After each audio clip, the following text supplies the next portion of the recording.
Hi friends, welcome to my channel. ఇవాల్టి వీడియోలో మనము బ్లౌజ్ కట్ చేసుకుంటాం కదండి, దానికి మెయిన్ క్లాత్ను ఏ విధంగా కట్ చేయాలి, అడ్జస్టింగ్ మెథడ్లో ఏ విధంగా కట్ చేయాలి అనేది నేను చెప్తున్నాను. ఇది కేవలం బిగినర్స్ కోసం మాత్రమేనండి.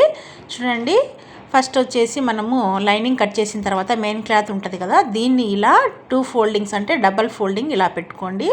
నేను వీడియోలో ఇలా 2 ఫోల్డింగ్స్ అయితే పెట్టుకున్నాను. ఈ రకంగా మనం పెట్టుకున్న తర్వాత మనకి ఇక్కడ చూడండి, కింద వైపు బార్డర్ ఉంది కదా, ఈ బార్డర్ వైపు మనం కట్ చేసిన హ్యాండ్స్ ఉన్నాయి కదా, ఈ హ్యాండ్స్ను ఇలా పెట్టుకోండి. అటువైపు కొంచెం ఇటువైపు కొంచెం క్లాత్ అయితే తక్కువగా ఉందండి, దానికోసం మనం ఎక్స్ట్రా యాడ్ చేద్దాము. తర్వాత వచ్చేసి బ్యాక్ పార్ట్ చూడండి, ఒక 1 ఇంచ్ గ్యాప్ ఇచ్చేసి పెట్టేసేయండి. ఆ తర్వాత ఫ్రంట్ పార్ట్ ఇలా క్రాస్లో పెట్టుకోండి. మనం ఎంత క్రాస్ పెట్టుకుంటే అంత క్రాస్ కటింగ్ వస్తుందండి ఫ్రంట్ పార్ట్. ఆ తర్వాత మనము క్రాస్ బెల్ట్ అనేది పెట్టుకోవాలి. ఈ రకంగా అన్నీ మనం ముందుగానే కరెక్ట్గా నీట్గా పెట్టుకున్న తర్వాత మనం కట్ చేయాలి. ఇలా కట్ చేసేటప్పుడు ఒక 1/2 ఇంచ్ గ్యాప్ అనేది మెయిన్ క్లాత్లో ఉండేటట్లు చూసుకోండి. ఇలా 1/2 ఇంచ్ వదలడం వల్ల మనకు స్టిచ్చింగ్ అనేది నీట్గా వస్తుంది. చూడండి, ఎక్కడైనా ఏ పార్ట్ కట్ చేసినప్పటికీ చుట్టూ ఒక 1/2 ఇంచ్ అనేది ఖచ్చితంగా ఇలా మెయిన్ క్లాత్ ఎక్స్ట్రా ఉండేలాగా కట్ చేసుకున్నామంటే మనకు కుట్టేటప్పుడు ఈజీగా ఉంటుంది.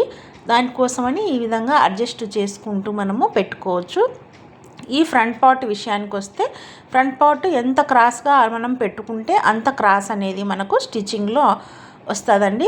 ఈ విధంగా నేను కట్ చేస్తున్నాను. నెక్ పార్ట్ మాత్రం చూడండి, ఇలా కొద్దిగా ఎక్కువ ఉండేలాగానే కట్ చేసుకోవాలి. తర్వాత వచ్చేసి మనకు అన్నీ అయిపోయినాయి. ఇంకా చివరిలో క్రాస్ బెల్ట్ ఉంది. క్రాస్ బెల్ట్ కూడాను 1 ఇంచ్ లేదా 1/2 ఇంచ్ అనేది ఎక్కువగా మనము ఉండేటట్లు మనం కట్ చేసుకోవాలి. ఈ విధంగా మెయిన్ క్లాత్ను కట్ చేసుకుంటే మనకు నీట్గా ఉంటుంది. ఇప్పుడు చూడండి, మనము హ్యాండ్స్ని మరొకసారి చూద్దాము. ఈ హ్యాండ్ కొంచెం తక్కువ ఉంది కదండి, దానికోసం అనేసి మనము ఇటువైపు అటువైపు చంక పీసులు అనేటివి మనకు క్లాత్లో మిగిలి ఉంటుంది కదా, మెయిన్ క్లాత్లో అక్కడ మనము చంక పీసులు అనేవి వేసుకోవాలి. ఇది అయితే స్టిచ్చింగ్లోకి వెళ్ళిపోతుంది, కానీ మనం లైనింగ్ ఎంత అయితే పెట్టామో మెయిన్ క్లాత్ కూడా అంతే పెట్టాలి అన్న ఉద్దేశంతో నేను పెడుతున్నాను. ఈ బార్డర్ 1 సైడ్ రావడం వల్ల ఇలా జరిగింది. 2 సైడ్స్ వస్తే ఈ మాత్రం అసలు జాయింట్ కూడా ఉండదు. ఈ రకంగా మనము చిన్న చిన్న పీసులు ఉంటాయి కదా మనకు మిగిలినవి, ఆ పీసులను ఇలా పెట్టుకునేసి సంక పీసెస్ అంటారు దీన్ని ఇలా వేసుకుంటే మనకు అన్నీ కరెక్ట్గా వస్తాయి.